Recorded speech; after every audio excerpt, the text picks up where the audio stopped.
This is Regress, but the world didn't end.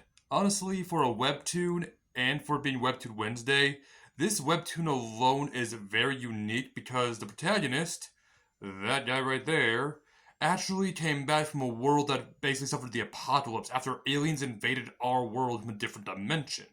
And while these are just dimensional beings that are so powerful that they basically destroy everything, and they have the power to destroy our realm because they have otherworldly powers, it's kind of said that they basically are so much more powerful than us, like eldritch beings, and that we had to learn magical powers.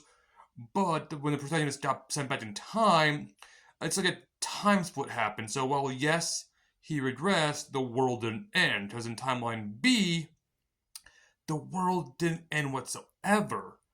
Instead, esports became the most popular thing, and all the skills he had built up over in timeline A now became more applicable to video games, like a zombie hunting VR game, or, battling for Vikings, and so on. This basically became a way that everyone who also was his ally in Timeline A now is living their own best life here, even if it's not their best life in Timeline B. So, it's kind of like a 50-50 split for a lot of his old allies. Whether they're living their best or worst life, it's really up to kind of what's going on in this timeline now.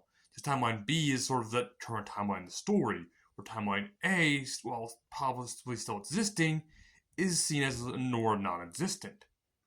Overall, with the story so far, it seems like our protagonist is doing what he can to earn money because he's got a lot of debt because he assumed the world was going to end, and it didn't.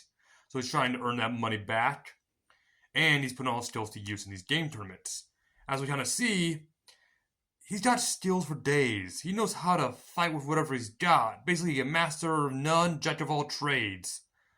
And boy howdy is he powerful.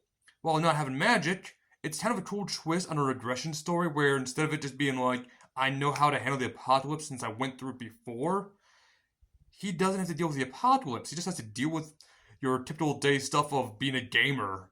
And if you've seen the gamer webtoons, you know how interesting a game-based storyline can be, since it's just having this guy have to live a typical normal day of life now. So that'll be interesting to see more of, because oh boy, oh howdy, he's gonna have to now find his team again and possibly build the most amazing esports team you'll have ever imagined. All of them being naturals as they can do, since they were all former survivors of the apocalypse in timeline A. But now in timeline B, the most terrifying esports team that there ever has been and ever will be. They were truly number one.